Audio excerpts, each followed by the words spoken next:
දෙවියන් වහන්සේ මේ උදෑසනත් අපේ සිත්වලට කතා කරන දෙවියන් වහන්සේ. මගේ සහෝදර සහෝදරිය, දෙවෙනි කොරින්ති 7 වෙනි පරිච්ඡේදයේ පළවෙනි පදයට අපේ අවධානය යොමු කරන මේ උදෑසන. ඒ කොටස කියනවා, එබැවින් ප්‍රේමවන්තේනි, මේ පොරොන්දු අපට තිබෙන නිසා මාංශයේද ආත්මයේද සියලු කිලුටුකම් වලින් අපම පවිත්‍ර කරගනිමින් දෙවියන් වහන්සේ කෙරෙහි බයෙන් යුක්තව ශුද්ධකම සම්පූර්ණ කරගනිමු. මගේ සහෝදරය සහෝදරිය, දවස්පතා උන්වහන්සේගේ ස්වරූපයට, උන්වහන්සේගේ ඒ ස්වභාවයට අපි හැරෙන්න තියෙනවා. දෙවියන් වහන්සේගේ ස්වභාවය, උන්වහන්සේ ශුද්ධයි. උන්වහන්සේ ශුද්ධව සිටින්නාක් මෙන් උන්වහන්සේ කෝ නුඹලාද ශුද්ධව සිටපල්ලා කියලා. මගේ සහෝදර සහෝදරිය, උන්වහන්සේ අපෙන් බලාපොරොත්තු වෙනවා ලෝකයේ ආකාරයට සමාන නොවි වෙන්වීමක් ජීවිතේ අපේ. ඒකයි ශුද්ධකම. අපේ මිනිස්යන් හැටියට උන්වහන්සේ බලාපොරොත්තු වෙනවා ඔවුන් අතරින් අපි පිටතට ඇවිල්ලා, ලෝකයෙන් පිටතට ඇවිල්ලා උන්වහන්සේගේ ස්වරූපයට, උන්වහන්සේගේ ස්වභාවයට දවස ගානේ ශුද්ධකමට අප පංගුකාරයන් වන පිණිස. මගේ සහෝදරය සහෝදරිය, මේ ශුද්ධකමට පංගුකාර වෙන්න, මේ ශුද්ධකම අපේ ජීවිතේ දවස ගානේ වර්ධනය කරගන්න පෞල්තුමා මේ කොටසේ අපිට කාරණා කීපයක් මතක් කරනවා.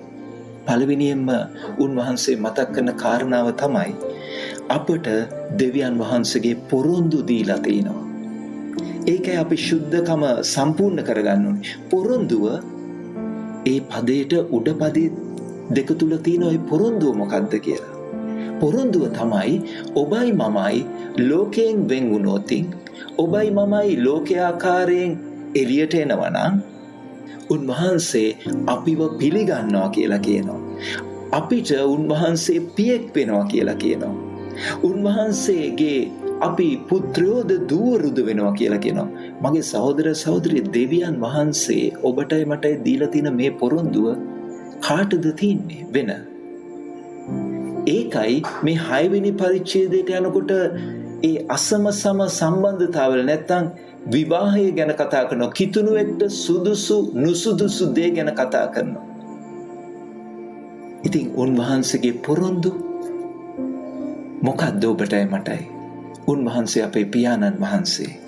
මේ පොරොන්දු අපිට දීලා තින්නේ මොකටද? දෙවෙනි පේදුරු පොතේ කියනවා ලෝකයේ තියෙන තෘෂ්ණාවල් වලින් අපිට ගැලවෙන්න තමයි උන්වහන්සේ පොරොන්දු දීලා තියෙන්නේ. මොකද ඒව තුල අපි සෑහීමටපත් වෙනකොට තවත් ලෝකයට අත ගසන්න යන්නේ නැහැ මගේ සහෝදරය සහෝදරිය.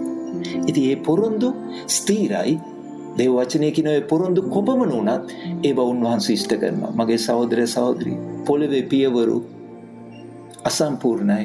හැබැයි ස්වර්ගීය පියාණන්ගේ දුවෙක් පුතෙක් වෙන්න උන්වහන්සේ ඔබටයි මටයි අදත් ආරාධනා කරන ශුද්ධකම සම්පූර්ණ කරගන්න කෙනාට ඒ පොරොන්දුව ස්ථිරයි. ඉතින් එසේ පොරොන්දුව තුල අදත් ස්ථිර වෙන්න, අදත් ඒ පොරොන්දුව විශ්වාස කරලා යටත් වෙන්න උන්වහන්සේ ඔබටයි මටයි කරුණාව දෙනසේක. ඔබට ජේසු පිහිටයි. සුබ දවසක්.